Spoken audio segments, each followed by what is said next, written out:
When you find a new crypto project, whether it's in the Web3 games, DeFi, or any other area, what do you analyze?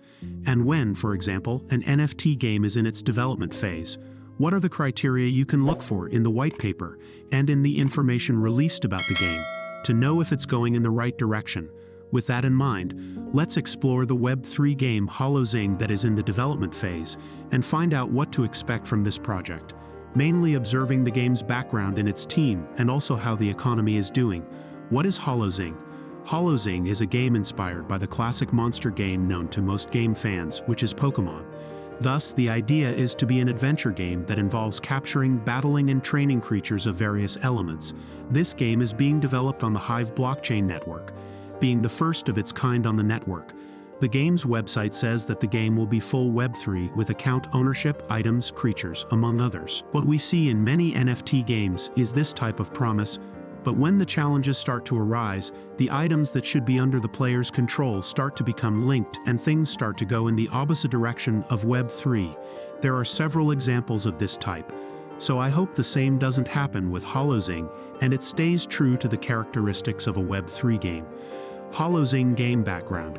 Team behind every game. There is a team that is expected to be dedicated to making the game successful and for everything to happen as planned. However, as in the crypto sector, there are many projects emerging all the time.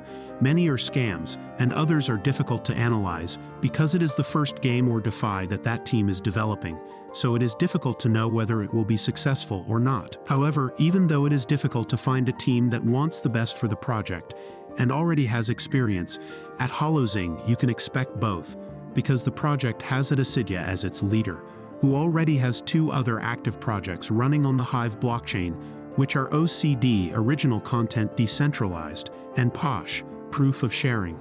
So there is already a track record that can be observed. In addition to Adesidia, there is a large team behind the game, some well known in the blockchain network where the game is being developed. In total, there are 3 developers responsible for creating the gameplay of the game and its integration with the blockchain. The rest of the team is responsible for the design and animation part that serves as a basis for the developers to implement. It is worth noting that the artistic part of the game is very well done with original designs and without the great use of AI, which has been observed in many Web3 projects. Game economy, contrary to expectations of what normally happens in a Web3 game, in which it receives funding from venture capital or angel investors, making the game's tokenomics only partly for the players. In HoloZing, everyone can participate, and the amount of $Zing tokens that you get is being distributed in 4 different ways. The main way to get Zing is through HP delegations to the project's Zing token account, which distributes 200,000 Zings per day. The other ways are POSH holdings, liquidity provider, and Zing token staking. For the future, when the game is released, we don't know exactly how the distribution will be done, but it would be interesting if it were good enough to encourage players to progress in the game. What we have information in the white paper is that there will be distribution of rewards in the following activities: tournaments, creature collection, in-game profession, items and gear, title and achievements. Looking at the token distribution part, perhaps the key part is the uses of the Zing token. This is a real mystery, because unlike the distribution part that is already working, the token's uses are mostly done within the game, which will depend on the active player base that the game will have when it launches.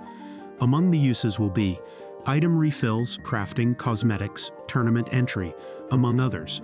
This is a part of the game's tokenomics that is still a mystery, and that the developers will have to analyze calmly, so that there is not a much greater supply than demand.